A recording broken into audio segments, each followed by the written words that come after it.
Hello everyone, welcome to chemistry class. তাহলে আমরা আগের দিন ইলেকট্রনিক কনফিগারেশন শিখেছিলাম।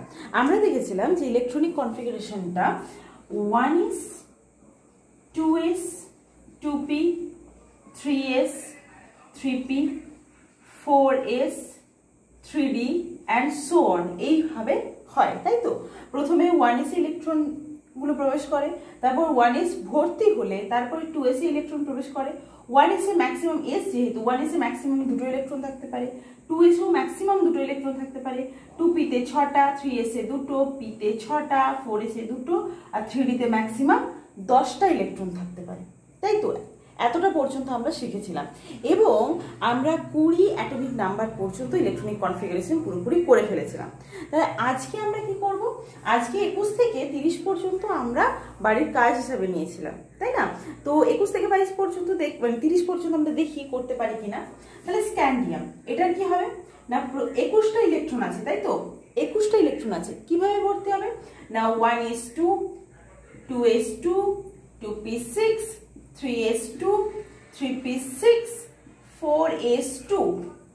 কতগুলো ইলেকট্রন হলো? 2, 2, 4 আর 6, 10। এতটা পর্যন্ত 10টা ইলেকট্রন হয়ে গেছে, তাই না? 2 আর 6, 8 আর 2, 10। এখানেও 10টা ইলেকট্রন হয়ে গেছে, মানে টোটাল কটা ইলেকট্রন হয়ে গেছে? 20টা। এরপরে এখনো একটা ইলেকট্রন পড়ে আছে, সেটা কোথায় ঢুকবে না, 3d তে ঢুকবে। তাহলে 3d কত হবে না, 1। d তে ম্যাক্সিমাম 10টা ঢুকতে পারে, তাহলে 3d 1। ঠিক আছে, 1 2 3 4 এরকম করে আমরা দেখবো 10 অবধি ঢুকছে। তাহলে পরপর আমরা রিমুভ করি। ওকে, টাইটানিয়াম তাহলে কি আছে? Similarly 1s2, 2s2, 2p6, 3s2, 3p6, 4s2 and 3d। এখানে 10, 10 এ 20 আর 2 এ 22। ঠিক আছে, ভ্যানাডিয়াম, ভ্যানাডিয়াম কি হবে? 1s2, 2s2, 2p6, 3s2, 3p6, 4s2, 3d 3, তাই না? সিমিলারলি 10, 10 এ 20 আর 3 এ 23, 23 ইলেকট্রন হয়ে গেল।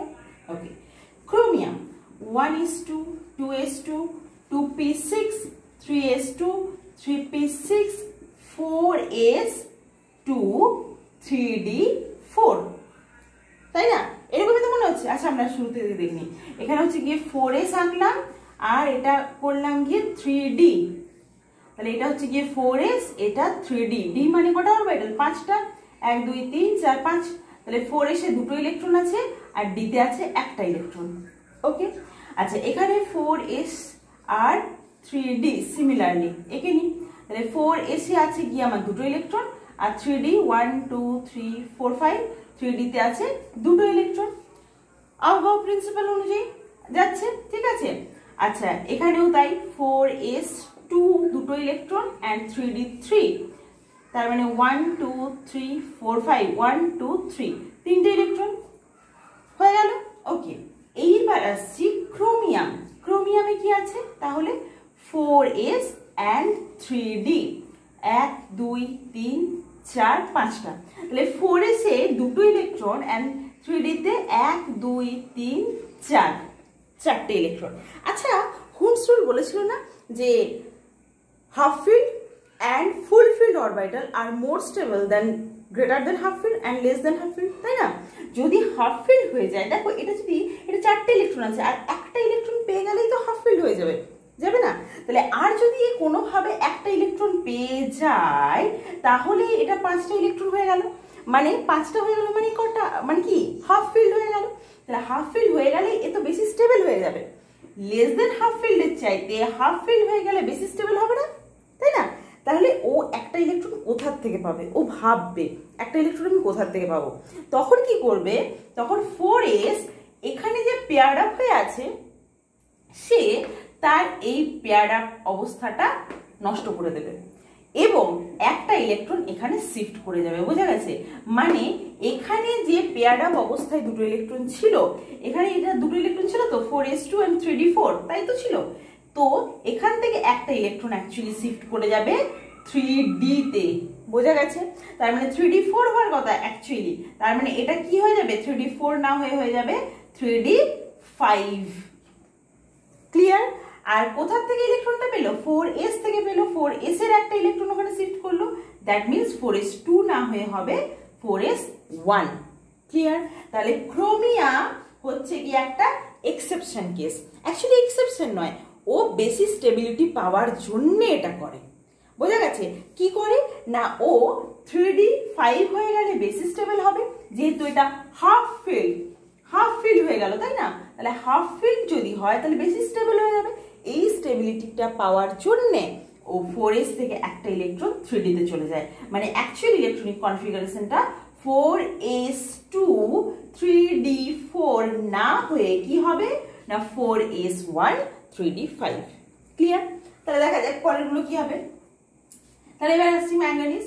1s2 2s2 2p6 3s2 3p6 তারপর 4s2 3d5। দেখো তো 25টা ইলেকট্রন হচ্ছে কিনা। এখানে 25টা ইলেকট্রন হবে, এখানে 4s, এখানে দুটো ইলেকট্রন, আর 3d5 এখানে তো হাফ ফিল্ড হয়েছে, তাই না? 1 2 3 4 5 1 2 3 4 5। ক্লিয়ার? ওকে। তাহলে আয়রনে কি হবে? সিমিলারলি কি হবে আয়রনে? এই পুরোটা সেম থাকবে, এখানে হবে 4s2 3d6, তাই না? এই পুরোটা 1s2 2s2 2p6 3s2 3p6 4s2 3d6। তাহলে এবার আঁকি আমরা 4s2 and 3d6 1 2 3 4 5 1 2 3 4 5 and 6 extra electron এবার জোরবদ্ধ হয়ে থাকবে।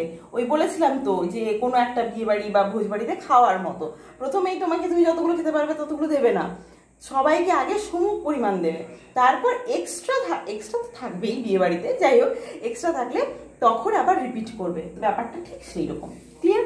ওকে। এবার আসছি cobalt. Similarly 1s2 2s2 2p6 3s2 3p6 4s2 3d7, তাই না? 3d7 করো, একই রকম ভাবে তোমরা আঁকতে পারবে। 1 2 3 4 5, তাহলে 4s2 3d7 মানে 1 2 3 4 5 and 6 7। ক্লিয়ার? আচ্ছা, এবার আসছি নিকেল। নিকেলেও তাই 1s2 2s2 2p6 3s2 3p6 4s2 and 3d8 আঁকতে পারবে। 3d8 মানে এখানে আরো একটা ইলেকট্রন ঢুকে যাবে, 4s2 and 3d8 1 2 3 4 5 1 2 3 4 5 6 7 8। ক্লিয়ার? ওকে। এবার আসছি কপার। কপার হচ্ছে 1s2 2s2 2p6 3s2 3p6 4s2 3d কত হবে 9, তাই না? তাহলে কি হচ্ছে এটা নিশ্চয়ই তোমরা বুঝতে পেরে গেছো। তাহলে কি হবে 1 2 3 4 5, তাহলে 4s এ দুটো দিলাম, 3d তে 9টা, 1 2 3 4 5 6 7 8 9, আর একটা হয়ে গেলে ফুলফিল হয়ে যেত না?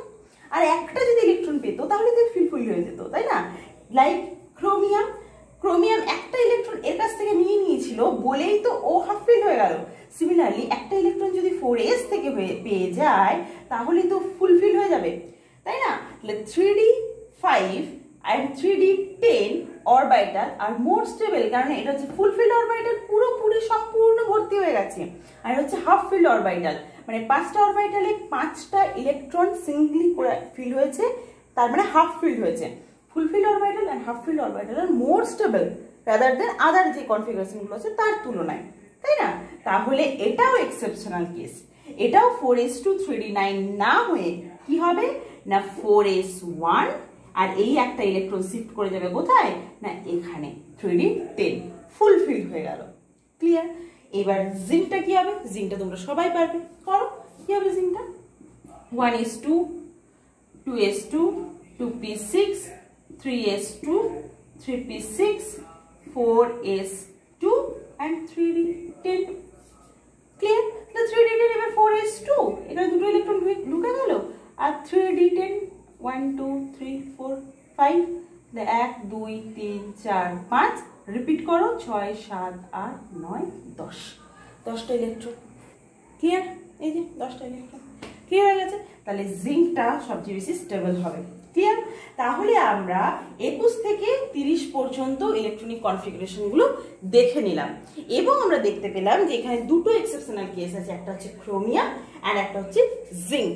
তাহলে ক্রোমিয়ামটা হওয়ার কথা ছিল 4s2 3d4, কিন্তু যে মানে আমাদের হুন্স রুল অনুযায়ী বা আউটবাউ প্রিন্সিপাল অনুযায়ী আমাদের কি হওয়ার কথা ছিল 4s2 3d4, কিন্তু হুন্স রুল বলে দিয়েছে যে actually half filled orbital and full filled orbital are more stable. তাহলে ও হাফ ফিল্ড হয়ে গেলে বেশি স্টেবল হয়ে যাবে যেহেতু, তাই 4s এর পেয়ার্ড আপ অবস্থাটা নষ্ট করে ও কি করে একটা ইলেকট্রন নিয়ে এখানে হাফ ফিল্ড হয়ে যায়। ঠিক আছে, তাহলে 4s2 3d4 না হয়ে হবে কি 4s1 3d5। এবং কপারটাও একই রকম ভাবে আমরা কিভাবে এক্সপ্লেন করব না, কপারটা অ্যাকচুয়ালি হওয়ার কথা ছিল 4s2 3d9। তো এখানে একটা ইলেকট্রন যদি পেয়ে যায় তাহলে 3dটা 10 হয়ে যাবে এবং তাহলে এটা ফুল ফিল্ড অরবিটাল হবে, মানে এক্সট্রা স্টেবিলিটি পেয়ে যাবে। সেই এক্সট্রা স্টেবিলিটি গেইন করার জন্য 4s কে আনপেয়ার্ড করে দিয়ে ও নিজে পেয়ার্ড হবে। কথাটার মানে এবার তোমাদের মনে প্রশ্ন আসতেই পারে, যদি এসে থাকে খুব ভালো কথা, যে 4sও তো ফুলফিল হয়ে আছে, তাহলে এও তো একটা স্টেবিলিটি দিচ্ছে, তাহলে কেন সে নিজের স্টেবিলিটি নষ্ট করে 3d কে স্টেবল করতে যাবে, তাই না? হাফ ফিল্ড অবস্থাতেই হোক বা ফুল ফিল্ড অবস্থাতেই হোক, এই একটা ইলেকট্রন কেন এখানে শিফট করবে? তাই তো দেখা যায় যে 4s2 যতটা স্টেবিলিটি গেইন করে, মানে যতটা স্টেবিলিটি দেয় একটা অরবিটালকে, একটা পরমাণুকে, তার চাইতে অনেক বেশি স্টেবিলিটি দেয় 3d5 and 3d10। মানে একটা অ্যাটমের স্টেবিলিটির জন্য 4s এরও কন্ট্রিবিউশন আছে অ্যান্ড 3d মানে d অরবিটালেরও কন্ট্রিবিউশন আছে। বোঝা গেছে? তো দেখা যায় যে 4s অরবিটালে যা কন্ট্রিবিউশন, 4s2 অরবিটালে যা কন্ট্রিবিউশন, 3d5 বা 3d10 অরবিটালের কন্ট্রিবিউশনটা তার চাইতে অনেক বেশি। তাহলে এই বেশি স্টেবিলিটিটা পাওয়ার জন্য অবশ্যই অরবিটাল নিজে পারমিশন দেবে যে এখান থেকে একটা ইলেকট্রন তার পেয়ার্ড আপ অবস্থাটা নষ্ট করে সে আনপেয়ার্ড হয়ে গিয়ে একটা ইলেকট্রন 3d কে দিয়ে দিতে, মানে বাড়ির লোকজনের স্যাক্রিফাইসের মতো। প্রত্যেকেরই তো কন্ট্রিবিউশন থাকে, যার কন্ট্রিবিউশন একটু বেশি তার মানে তাকে তার কাছ থেকে একটু বেশি কিছু পাওয়ার ইচ্ছা, এই আর কি, এর বেশি কিছু না। ক্লিয়ার হয়েছে? তাহলে আশা করি আমাদের ইলেকট্রনিক কনফিগারেশনে কোনো রকম প্রবলেম নেই। ওকে, তাহলে আশা করি এবার প্রত্যেকে ইলেকট্রনিক কনফিগারেশন করতে আর তার কোনো অসুবিধা হবে না। এবার বাড়িতে বারবার প্র্যাকটিস করবেন, এই জিনিসটা যদি একদম মাথার মধ্যে ঢুকে যায় তাহলে আর কোনো অসুবিধা নেই। মানে আমি বলতে চাইছি এটা 1s2 2s2 2p6 3s2 3p6 এরকম করে মুখস্থ করবে। এবং আরেকটা জিনিস করবে, সেটা হচ্ছে কি অবশ্যই মাথায় রাখবে যে 1s2 মানে s অরবিটালে দুটোর বেশি ইলেকট্রন থাকবে না, p অরবিটালে 6টার বেশি থাকবে না, 6টা কম থাকবে, 6টা থাকবে, 6টা বেশি থাকবে না। এইরকম ভাবে প্রত্যেকটা বারবার প্র্যাকটিস করবে, আশা করি আর কোথাও কোনো প্রবলেম থাকবে না। ওকে, তাহলে আমাদের মনে একটা প্রশ্ন তো এলো নাকি, যে হুন্ড বলল যে half filled and full filled orbitals are more stable, সবচেয়ে বেশি স্টেবল হচ্ছে ফুললি ফিল্ড অরবিটাল, পুরোপুরি ভর্তি অরবিটাল থাকবে, সেটা হচ্ছে সবচেয়ে বেশি স্টেবল। তারপরে হচ্ছে হাফ ফিল্ড অরবিটাল, তারপরে হাফ ফিল্ডের চাইতে বেশি বা হাফ ফিল্ডের চাইতে কম। এটা আমরা শিখেছিলাম হুন্ডস রুল থেকে। তারপরে ক্রোমিয়াম অ্যান্ড কপার, এই দুজন আবার বলে দিল যে দেখো বাবা 4s এ দুটো ইলেকট্রন অর্থাৎ ফুললি ফিল্ড ছিল, তবুও 3d4 না থেকে 3d5 অর্থাৎ তাকে হাফ ফিল্ড করার জন্য 4s এর ফুললি ফিল্ডটাকে স্যাক্রিফাইস করতে হলো এবং 3d5 হয়ে গেল, হাফ ফিল্ড হয়ে গেল। এবং একেও তাই 4s2 ফুললি ফিল্ড এই অবস্থাটা ছেড়ে তাকে হাফ ফিল্ড হতে হচ্ছে, যেখানে 3d9 না হয়ে 3d10 অর্থাৎ ফুললি ফিল্ড হবে। কেন? তাহলে এদের কন্ট্রিবিউশনটা কম আমি বুঝলাম, কিন্তু কেন, তাই না? এরকম প্রশ্ন তো আসছে। তাহলে চলো আমরা দেখি যে কি কারণ আছে half filled and fully field অরবিটালের স্টেবিলিটির জন্য। কি কারণ? প্রথমত দেখো আমরা যখন পড়েছিলাম এস অরবিটালের শেপটা কেমন ছিল না, কেমন পড়েছিলাম? এটা হচ্ছে গিয়ে গোলক আকার, অর্থাৎ পুরোটাই হচ্ছে গিয়ে গোল, তাই না? বলের মতো গোল এরকম।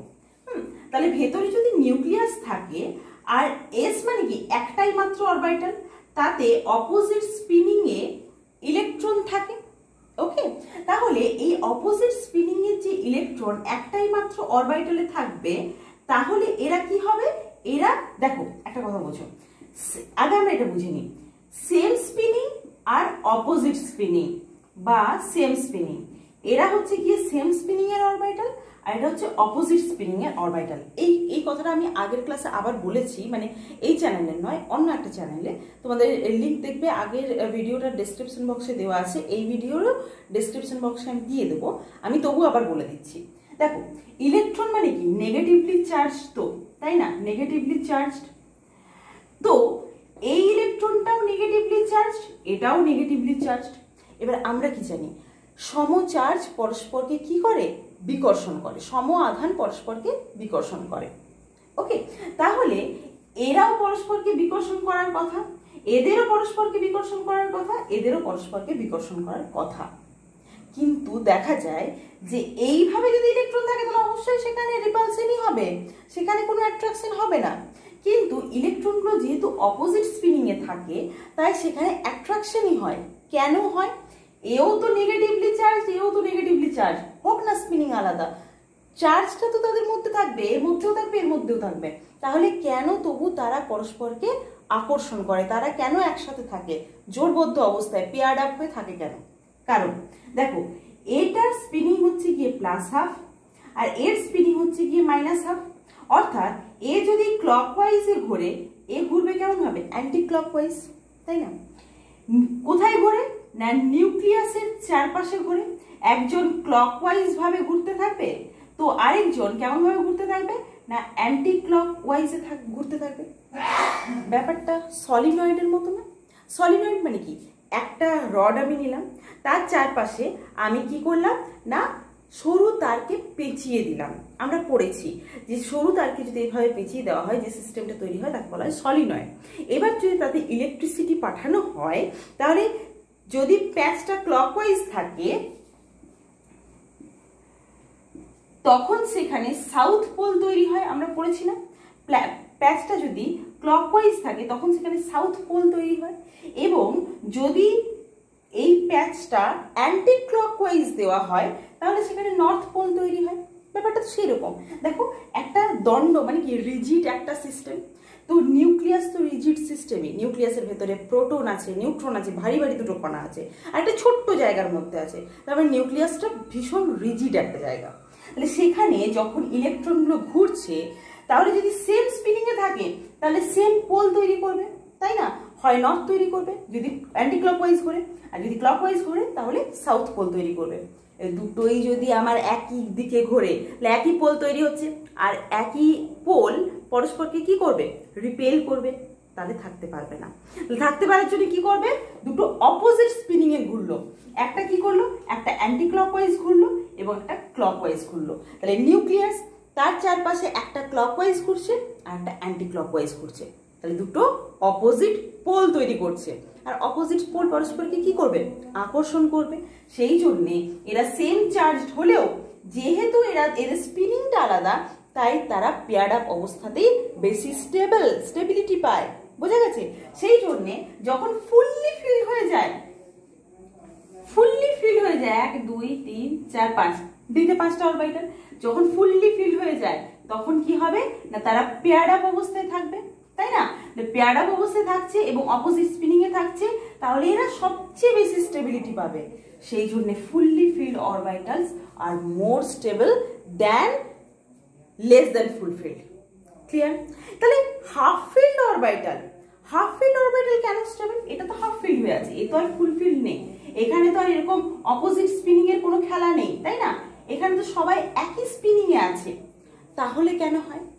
দেখো এখানে যদি আফবাউ প্রিন্সিপাল অনুযায়ী যদি এরকম হতো, মনে করো প্রথমে তুমি যতগুলো খেতে পারবে ততগুলোই লুচি তোমাকে দেওয়া হলো, অর্থাৎ এখানে দুটো ইলেকট্রন দেওয়া হলো, এখানেও দুটো ইলেকট্রন দেওয়া হলো, আর এখানে একটা ইলেকট্রন থাকবে, তাই না? D5 মানে কি, মানে এখানে দুটো ঢুকে যাবে, এখানে দুটো ঢুকে যাবে, এখানে একটা, তাহলে টোটাল 5টা ইলেকট্রন। যদি এরকম হতো তাহলে কি হতো?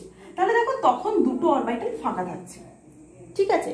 দুটো অরবিটাল ফাঁকা থাকছে এবং এরা খুব কাছাকাছি আছে, এবং এর সাথে তাহলে একটা রিপালশন তো কাজ করবে, 1 নাম্বার।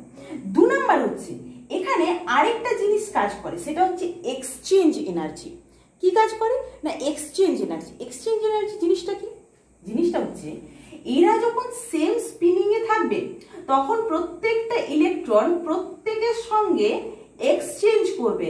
মানে এ একবার এই পজিশনে যাবে, এ এই পজিশনে আসবে, এ একবার এই পজিশনে যাবে, একবার এই পজিশনে আসবে, এ একবার এই পজিশনে যাবে, আবার এই পজিশনে ফেরত আসবে।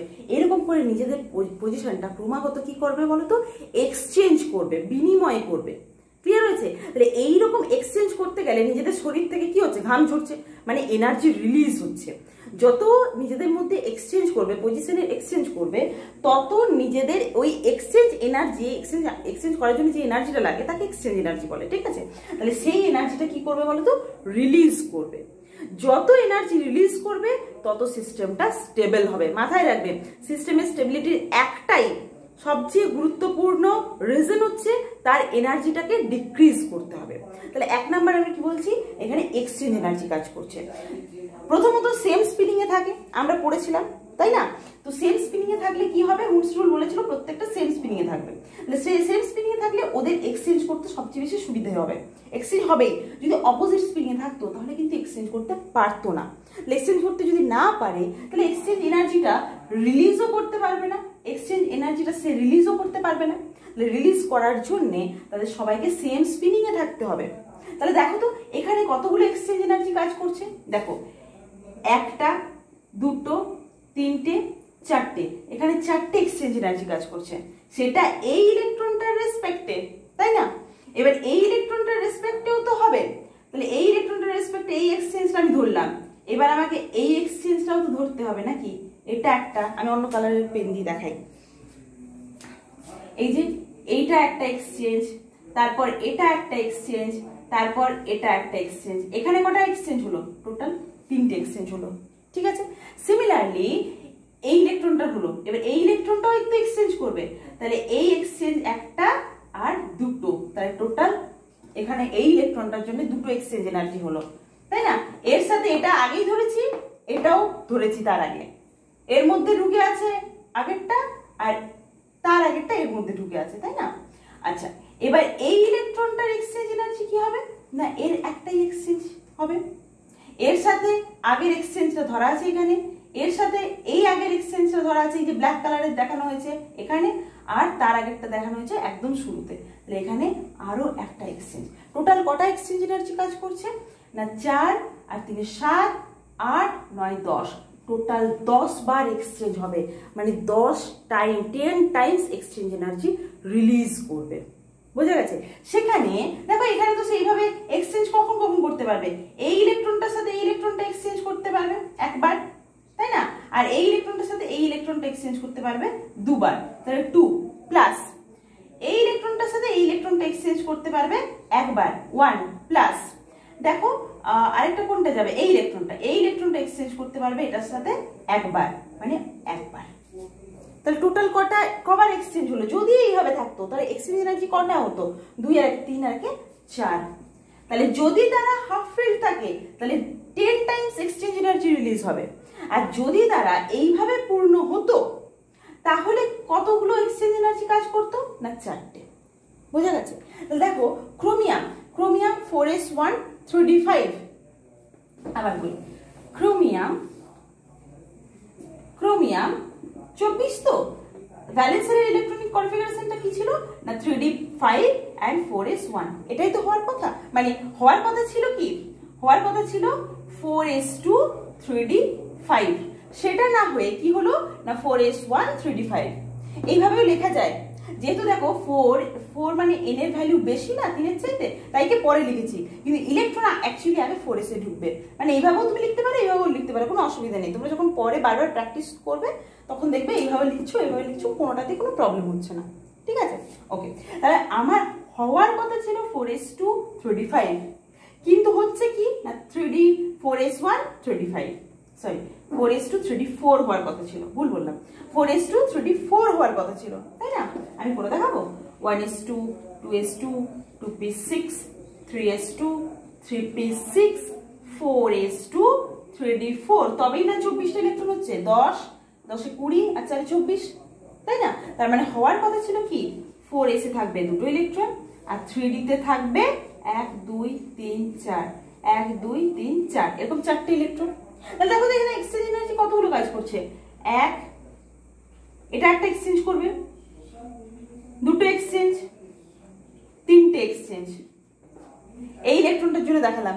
সিমিলারলি এই ইলেকট্রনটার জন্য দেখাও, এটা একটা অলরেডি কাউন্ট করা আছে, এটার সাথে এটা আরেকবার এক্সচেঞ্জ, একটা দুটো এক্সচেঞ্জ হলো, প্লাস এই দুটো ইলেকট্রন ধরা হলো। এবার এই ইলেকট্রনটা ধরছি, তাহলে এই ইলেকট্রনটার সাথে এটা ধরা আছে, এই ইলেকট্রনটার সাথে এটা ধরা আছে, এবার শুধুমাত্র এইটা ধরলেই হবে, মানে একটা। টোটাল কটা এক্সচেঞ্জ এনার্জি হচ্ছে 3 আর 3 ছটা এক্সচেঞ্জ এনার্জি কাজ করছে। ক্লিয়ার? কিন্তু এ যদি একটা এখানে শিফট করে যায় তাহলে টোটাল কটা এক্সচেঞ্জ এনার্জি কাজ করছে, 10টা। তাই 10 টাইমস এক্সচেঞ্জ এনার্জি রিলিজ করছে। তাহলে এই কনফিগারেশনটাই তো বেশি স্টেবল হবে রাদার দেন দিস, তাই না? সেই জন্যে ক্রোমিয়ামের 4s থেকে একটা ইলেকট্রন শিফট করে চলে যায় কোথায়, 3d তে, মানে হয়ে যাবে 3d 5 and 4s 1। ক্লিয়ার? বোঝা গেছে? তাহলে কেন half filled orbital and full filled orbital গুলো বেশি স্টেবল সেটা বোঝা গেল। তার আগে বললাম যে যদি পেয়ার্ড আপ থাকে তাহলে কেন স্টেবল, সেই কথাটা বললাম, তাই না? ক্লকওয়াইজ অ্যান্টি ক্লকওয়াইজ এর কথাটা বললাম, ঠিক আছে? আরো রিজন হচ্ছে, মানে এই half filled and full filled orbital গুলো কেন স্টেবল তার আরেকটা রিজন হচ্ছে, দেখো এখানে কি হয় বলতো, মনে করো যদি এই কনফিগারেশনটাই হতো, মানে মনে করো এই কনফিগারেশনটা হলো, ঠিক আছে, মানে তারা পরপর 1 2 3 4 5, মনে করো এরা পাশের অরবিটালে না গিয়ে মনে করো প্রথমেই যদি পেয়ার আপ হয়ে যেত, মানে হুমস রুল কি বলছে যে একই ডিজেনারেট এনার্জি স্টেটে প্রথমে সিঙ্গলি ফিল্ড হবে ইলেকট্রনগুলো, তারপর এবং প্রত্যেকটা স্পিনিং একই দিকে থাকবে, এটাই বলেছিল তো। তো এটা না হয়ে যদি প্রথম কক্ষপথে তো ম্যাক্সিমাম দুটো ইলেকট্রন থাকার কথা, মনে করো দুটোই যদি প্রথমে ঢুকে যেত, মানে এইভাবে না ফিল আপ হয়ে মনে করো প্রথমে যদি এইভাবেই ঢুকতে শুরু করতো, তাহলে সমস্যাটা কি হতো? সমস্যাটা কিছু হতো না, একটাই জিনিস হতো, এখানেও এনার্জিটা একটু বেড়ে যেত, এনার্জি কমার কথা ছিল তো একটু বেড়ে যেত। কিভাবে বাড়তো দেখো, এরা যদি একই এনার্জি স্টেটে থাকে, একই যদি এনার্জি স্টেটে থাকে, তাহলে এর দুটো ইলেকট্রন আছে। এবার আমরা কুলম্বিক ফোর্স অফ অ্যাট্রাকশন থেকে কি জানি, দুটো ইলেকট্রন, মনে করো এই দুটো ইলেকট্রন, এদের মধ্যেকার ফোর্স অফ রিপালশন, এদের মধ্যেকার একটা এও নেগেটিভলি চার্জ, তাই না? এদের মধ্যেকার যে রিপালশন ফোর্সটা আছে সেটা এদের ডিস্টেন্সের উপর তো ডিপেন্ড করবে, নাকি আর এর উপর তো ডিপেন্ড করবে। কিভাবে ডিপেন্ড করবে না, আমরা কুলম্বিক ফোর্স অফ অ্যাট্রাকশন থেকে জানি F is proportional to 1/r², তাই না? তার মানে ডিস্টেন্স যত বাড়বে তত রিপালশনটা কি হবে, কমবে, মানে দূরত্বের বর্গের সাথে ব্যস্তানুপাতে পরিবর্তিত হয়। কোন ফোর্সটা, এদের রিপালশন ফোর্সটা, যেহেতু নেগেটিভলি চার্জ তাহলে রিপালশন ফোর্স ধরছি, ঠিক আছে? অ্যাট্রাকশন ফোর্সটাও সিমিলারলি এটার উপরই ডিপেন্ড করে, ঠিক আছে? তাহলে যদি এরা একই ঘরে থাকতো, মানে একই অরবিটালে যদি থাকে, তাহলে এরা অনেক বেশি কাছাকাছি থাকবে। কাছাকাছি যদি থাকবে তার মানে আর এর মানটা কি হবে, কম হবে। আর এর মান কম হচ্ছে মানে রিপালশন ফোর্সটা বেশি হচ্ছে। আর এরা যদি আলাদা আলাদা অরবিটালে থাকে তার মানে তুলনামূলক ডিস্টেন্সটা আরেকটু বেড়ে গেল। আর যত বাড়বে তত রিপালশন ফোর্সটা কি হবে, কমবে। আর বিকর্ষণটা যত কমবে, দুটো ইলেকট্রনের মধ্যে একটা ঘরের মধ্যেই যদি দুজনকার মধ্যে বিকর্ষণটা কম কাজ করে তাহলে তারা স্টেবল হবে। আর যত এদের দুজনকার মধ্যে বিকর্ষণটা বেশি কাজ করবে তত আনস্টেবল হবে, তাই না? তাহলে শুরুতেই তারা একটা ঘরে না ঢুকে কি করে না, আলাদা আলাদা ঘরে ঢুকে যায়। বোঝা গেছে কেন ঢুকে? কেননা যত আলাদা আলাদা ঘরে ঢুকবে তত তাদের মধ্যে ডিস্টেন্স ইনক্রিজ করবে। আর ডিস্টেন্স ইনক্রিজ করছে মানে ফোর্স অফ রিপালশন কি করছে, ডিক্রিজ করছে। দূরত্ব যত বাড়ছে রিপালশন ফোর্স তত কমছে। দূরত্ব বাড়ার সঙ্গে সঙ্গে ফোর্স অফ রিপালশন কি হচ্ছে, কমছে। যত কমছে তত অ্যাটমটা স্টেবল হচ্ছে। ওই জন্যে প্রথমেই একটা ঘরে পূরণ না করে প্রথমে সিঙ্গলি ফিল্ড হয়। এবং কেন সেম স্পিনিং এ হয় না, সেখানে এক্সচেঞ্জ এনার্জি কাজ করতে পারে। ক্লিয়ার হয়েছে? আরেকটা কারণ আছে, এই half filled and fully field অরবিটালের স্টেবিলিটির পিছনে আরো একটা কারণ আছে। একটা হলো এক্সচেঞ্জ এনার্জি, দ্বিতীয়ত হলো এদের মধ্যেকার ডিস্টেন্স। আরেকটা কথা বলবো, আরেকটা হচ্ছে দেখো যেটা দিয়ে শুরু করেছিলাম, এস অরবিটালটা কেমন হয়, স্ফেরিক্যাল হয় তো, মানে নিউক্লিয়াসের চারপাশে সেটা পুরোটাই স্ফেরিক্যালি থাকে, তাই না? তাহলে ও কি করে বলতো, ও নিউক্লিয়াসকে খুব ভালোভাবে সিল্ড করে দেয়, আবরণ করে দেয়, ঠিক আছে? সেই তুলনায় পি এর আবরণ করার ক্ষমতা, সিল্ডিং এফেক্টটা তুলনামূলক কম, কেননা এস চতুর্দিক থেকে সমানভাবে ঘিরে আছে নিউক্লিয়াসকে। সেখানে পি অরবিটাল দেখো, পি এক্স এক্সিস বরাবর আছে, পি ওয়াই এক্সিস বরাবর আছে, এগুলো সব পড়িয়েছিলাম আগের ক্লাসে, দেখে নিও। হ্যাঁ, পি ওয়াই এক্সিস বরাবর আছে আর পি জেড এক্সিস বরাবর আছে, ঠিক আছে? তিনটে আলাদা আলাদা দিকে আছে। তাহলে নিউক্লিয়াসকে তিন দিকে মানে ঘিরে থাকবে, পি এক্স বরাবর, পি ওয়াই বরাবর অ্যান্ড পি জেড বরাবর, এবং প্রত্যেকে আলাদা ভাবে থাকবে, তাই না? প্রত্যেকে যদি একটা জায়গাতেই থাকতো তাহলে কি হতো, আটটা অনেক কম হতো। আটটা যদি কম হতো তার মানে ফোর্সটা কি হতো, বেশি হতো, তাই না? যদি আলাদা ঘরে থাকে তাহলে আটটা বেশি হবে, আর যদি বেশি হয় তাহলে ফোর্স অফ রিপালশন কি হবে, কম হবে। ওকে, এবং এটা তো গেল পি এর কথা। ডি কেমন ভাবে থাকে, ডি এর আমাদের যে স্ট্রাকচারগুলো সেগুলো তোমরা দেখেছো। ডি কেমন শেপের হয়, ডাবল ডাম্বেল শেপের হয়, তাই না? এক্স ওয়াই এরকম হয় তো, ডি এক্স ওয়াই এইরকম দেখতেই হয়, d x z and d y z, d x z and এইরকমই দেখতে হয় ডি ওয়াই জেড, তাই না? এগুলো আমি সব পড়িয়েছিলাম, ডি ওয়াই জেড দেখে নিও। আরেকটা হয় d x square minus y square, ওটাও এইরকমই দেখতে হয়, d x square minus y square, এটা হচ্ছে d x square minus y square. আরেকটা হয় ডি জেড স্কোয়ার, এরকম দেখতে হয়, ডি জেড স্কোয়ার। এগুলো সব পড়িয়েছিলাম, দেখে নিও। তাহলে এরা এখানে ইলেকট্রন যদি থাকে তাহলে দেখো এরা নিউক্লিয়াসকে ঘিরেই তো আছে, কিন্তু গোল ভাবে তো ঘিরে নেই। এস এর মতো গোল করে ঘিরে আছে কি, এটা এস এর মতো গোল ভাবে ঘিরে আছে কি, নেই। প্রত্যেকের পি এর তো একদম আলাদা ডাইরেকশন, ডি এর তো আরো আলাদা ডাইরেকশন, তাই না? তাহলে যত এস যতটা ভালোভাবে নিউক্লিয়াসকে সিল্ড করবে, পি কিন্তু ততটা ভালোভাবে সিল্ড করতে পারবে না। মানে পি এর সিল্ডিং এফেক্ট এস এর তুলনায় কম, ডি এর সিল্ডিং এফেক্ট আরো কম।